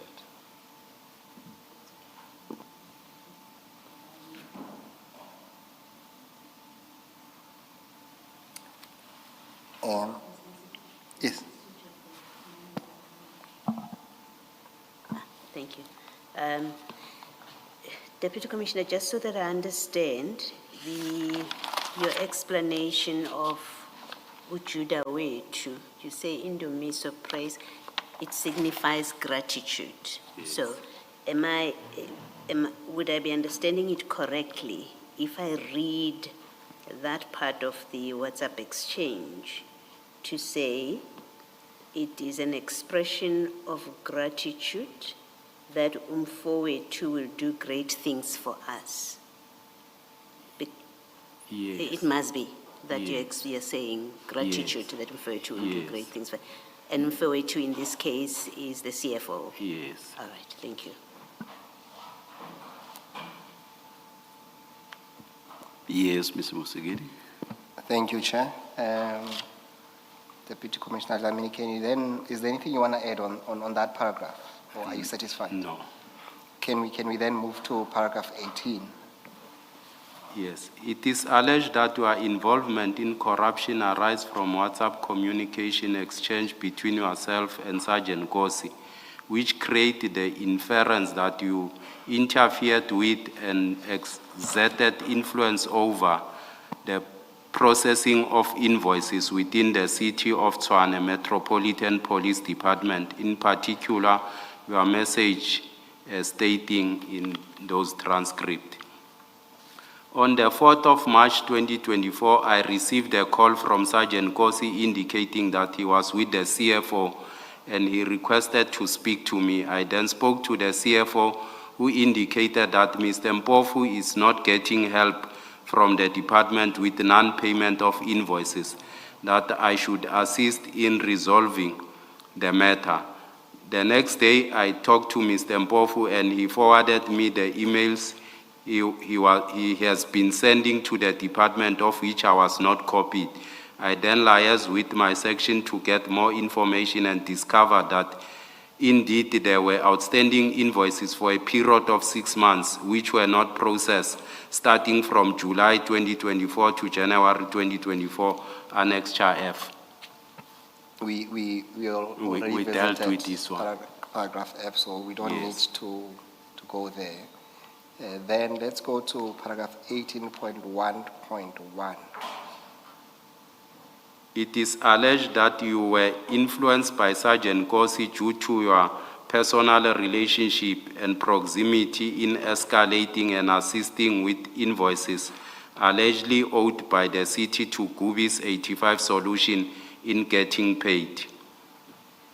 Sergeant Gossi has never influenced me in relation to payment of invoices as indicated above. In fact, I was requested by the CFO and the COP office, C Annexure F of the CFP office that also came regarding the same matter. I wish to refute the impression which is created that I am involved in business of influencing or facilitating payments. The statement is not true, and I say this because I'm the divisional head support and administration. Accounts payable function falls within my responsibilities, and as I indicated this previously, that I'm in Section 65 of the MFMA Act 53 of 2003 enjoins us to comply with strict timelines and to pay invoices within 30 days of the invoice date. Furthermore, the invoice in question were signed and authorized for payment by the relevant division, which is Assets Protection and Security Services, which confirmed that services were indeed rendered and payment were due. And this at that time would have been DC Ballhays, is that correct? I'm not sure who could have signed, either Director Malachi or DC Ballhays, who could have signed those invoices, but they were authorized for that, confirmed that services were rendered when they brought them to accounts payable at our finance section. Okay, now let's continue. Remember, our section is not there to interrogate them on those invoices. Once someone, an official attached, he confirms to say these services were received accordingly and they were rendered. So he confirmed with his signature there. Ours is to verify that there's an SLA that we have loaded on subsystem, there's a contract in place, and also there's a budget in relation to this or on the subsystem. Okay, no, thank you for that. Let's go to paragraph 19. It is alleged you were involved in internal procurement process. This can be seen further via messages exchanged whereby Sergeant Gossi served as a conduit between you and the CFO. Such messages confirming that you were requested by Sergeant Gossi to assist with payment of invoices, and together with the CFO are managing payments via communication facilitated through Sergeant Gossi. I have never discussed any payment with Sergeant Gossi. I merely responded to the CFO inquiries which were made through Sergeant Gossi, and much as I indicated to say, the CFO the next day inquired through Sergeant Gossi. I responded through the request, of update by the CFO. Let me take you to the very first part of this question. It says it is alleged you were involved in internal procurement processes. You address what relates to payments, and that's all you address. What about involvement in procurement processes? Involvement in procurement processes. As I indicated, that we assist the divisions in compilation of specification from the onset to serve at the bid specification committee. Once the bid... I think again the subtext here relates to improper assistance. Not, for example, preparing bid specifications, involvement in BEC upon appointment by the relevant functionary, and so on and so on. No, I think the subtext is about improper involvement. Improper involvement. Improper. Yes. Involvement. I don't think I'm improperly, Commissioner, involved, because it falls within my section to ensure that invoices get paid on time. Did you ever act improperly with regard to procurement processes? No. Thank you. I see that it's exactly 12 midday, and at the beginning, Mr. Musigiri indicated that you have commitments and that we must sit until 12 today. We have been told that your commitments are physically exacting, that is, commitments over the weekend. Here's what we would like to find out. Would you, after those physically exacting commitments over the weekend, would you be in a position to be here on Monday? If you agree, it's actually better for you. You'll have this behind you sooner rather than later. I will only be coming back on Monday, Commissioner. Traveling back Yes, from, as I understand, from Cape Town. Is it? yes. I'm running Saturday and Sunday. All right. Chair, if okay.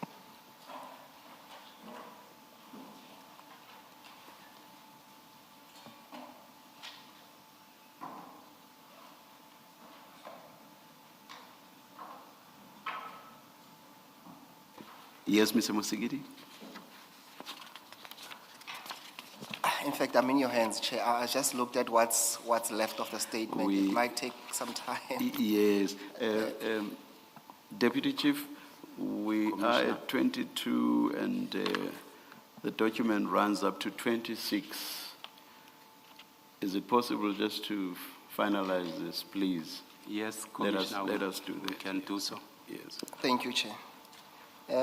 Then, can we move to paragraph 20, but obviously starting with the question on page 22. Yes. It is therefore alleged that your conduct give rise to an implication of irregularity in that you may have participated in securing payments to suppliers through the manipulation or rushed of internal process, including the alleged increase of budget and target value to accommodate such payment. I have never conducted myself in any way that would have given rise to an implication of irregularity. All payments effected in this regard went through all the process before the final payment was released. The annual budget allocation is divided into 12 months and it is released on a quarterly basis through finance management tool. Upon the awarding of a tender, the contract is costed and allocated a contract value for the contract period. Any additional services affect the contract value in that such services were not included in the cost of the contract. Therefore, the contract value cap will be prematurely reached. In such circumstances, contract value may be increased to accommodate additional services. The increase in the monthly expenditure made it necessary to request budget release for the future quarterly budget. Invoices in question were signed and authorized for payment by the relevant division, Assets Protection and Security Services, which confirmed that services were indeed rendered and payment were due. So much as I alluded previously to say our budget is divided into quarters, you can request sometimes to increase the contract value to ensure that you process invoices within that quarter with the budget of the next quarter.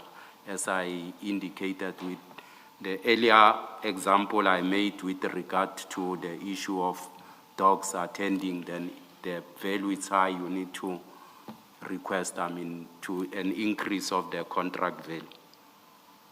Thank you. Let's proceed. It So is next further paragraph. alleged that at the request of Sergeant Gossi, you assisted his brother in securing a tender, including facilitating the qualification of companies that had previously been disqualified, thereby suggesting undue influence over procurement outcome, and further revealed internal confidential information regarding the requirements for the tender. The argument that I have assisted Sergeant Gossi's brother to secure a tender is false and misleading. I referred Sergeant Gossi to Mr. Matovela to assist him in compilation of his tender document. I was not involved in any procurement stage where I could have possibly influenced the awarding of a tender to Sergeant Gossi or his brother. I deny that I have divulged internal confidential information to Sergeant Gossi. I did not know of any company that was disqualified and could not have had any influence over procurement outcome for the same reason I advanced in paragraph 16. Information referred to in the transcript was not for purpose of tendering in the city of Tshwane as testified before this commission by Sergeant Gossi. Just on that last sentence, in your own words, which municipality would this have been then? As Sergeant Gossi indicated that there was a tender in Mpumalanga that they were busy with, and on those notes that were coming from Mr. Matovela, if you go through them, you'll realize that there's a requirement for firearm, and I don't think a tender for land invasion required firearm in that regard. So I can believe that it was not for the land invasion tender because there's no firearm requirements in the tender for land invasion. That was not my question, I think Sergeant Gossi did give his explanation whether that was acceptable or not, because he was referring to the malls and some things were not adding up. For example, to say you need a 5-ton truck to protect a mall.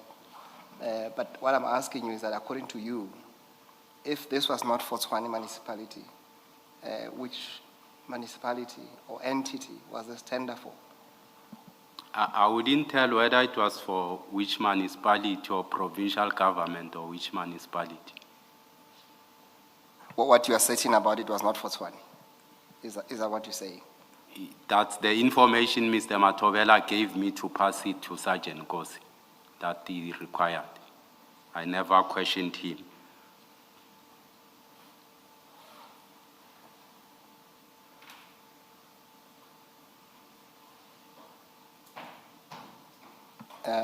Let's then move on to the next paragraph. It is further alleged that the communication received from Sergeant Gossi wherein you were provided with details of job applicants for various positions within the City of Tshwane Metropolitan Police Department as well as within the city give rise to an implication of your involvement in recruitment-related processes. The recruitment process in the City of Tshwane is governed by the recruitment policy. Applicants are invited to apply electronically in the Tshwane recruitment portal. The system is managed by the group Human Capital. I had no access to the said system, and I could have not possibly influenced the process. I was not involved in any recruitment process, and I can confirm that Sergeant Gossi shared with me the confirmation letters of various applicants. However, I could not assist him because of the reason mentioned in paragraph 30 above, as I was not involved during that recruitment process.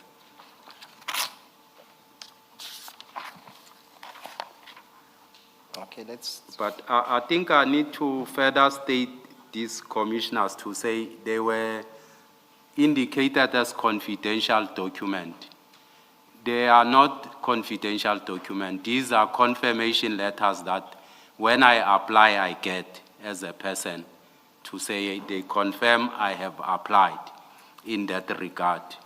And I should indicate that you will get a lot of inquiries when such applications come to play.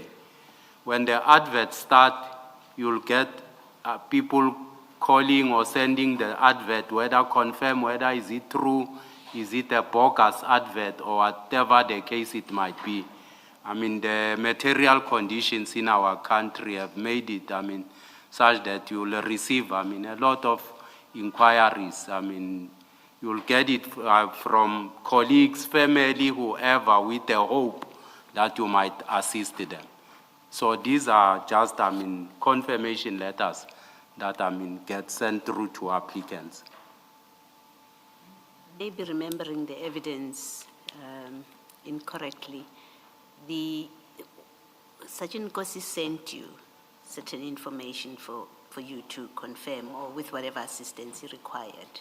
Did you in turn share any letters or information of applicants with him?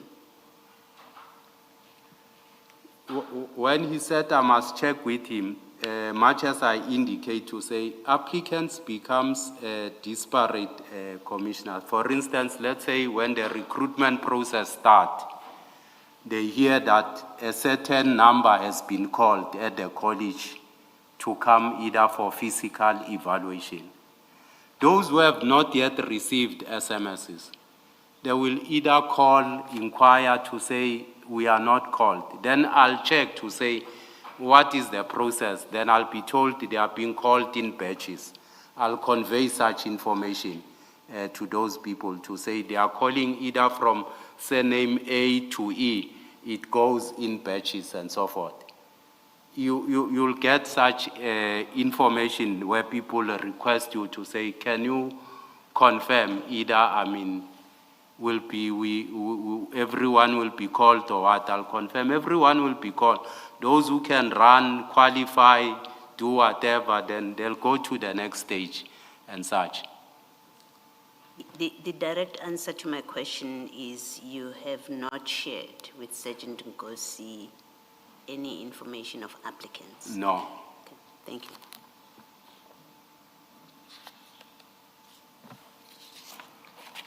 Thank you, and let's move to paragraph 31.1 on page 25. Such information being confidential and ordinarily restricted to officials within the recruitment was shared with you, thereby suggesting that you were being influenced to interfere or assist. The assertion in the I think above... it's intervene. Yeah. Intervene, not interfere. Or intervene. Yes. Or assist. The assertion in the above question is not correct and is misleading in that it paints a wrong picture that I was influenced to intervene in HR-related matters. The information which was shared by Sergeant Gossi is not confidential or restricted to officials within recruitment. These are confirmation letters forwarded to applicants who applied for position in the city. They don't reside with HR. Confirmation letter for receipt of application are not confidential and restricted to recruitment official. They are automated and are sent to all applicants who applied as confirmation of receipt of application. The application may require or share, the applicants may inquire or share them at their own will. I suppose the difficulty with this, and we can discuss later, is that it is not the applicants themselves who are asking or making a follow-up in this case, but it's a third party. Do you want to say something to that?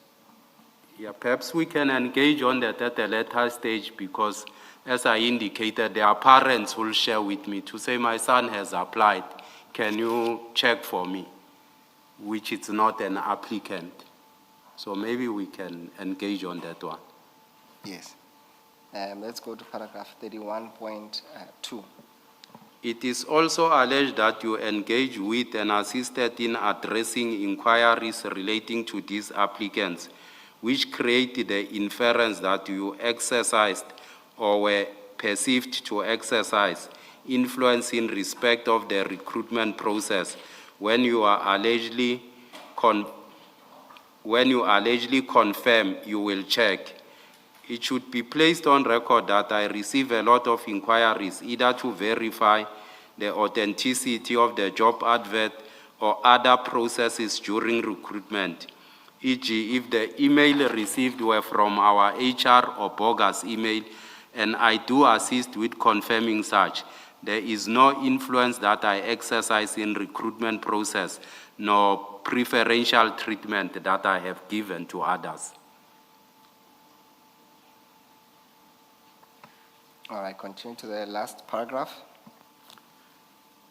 Thus indicative of you being allegedly involved in the unauthorized disclosure of confidential recruitment information, as well as in potential irregular involvement in hiring process.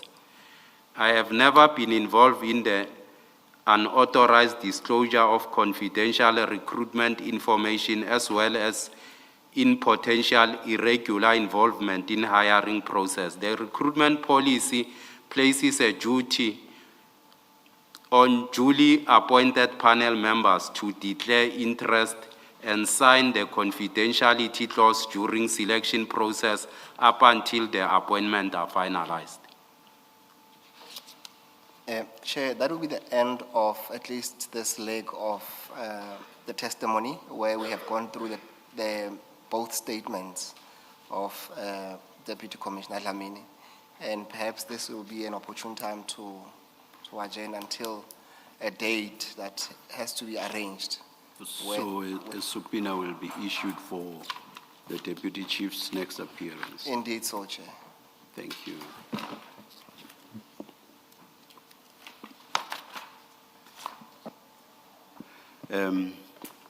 Deputy Chief Commissioner of Police, you will next appear on a date that will be indicated in a subpoena that will be issued in due course.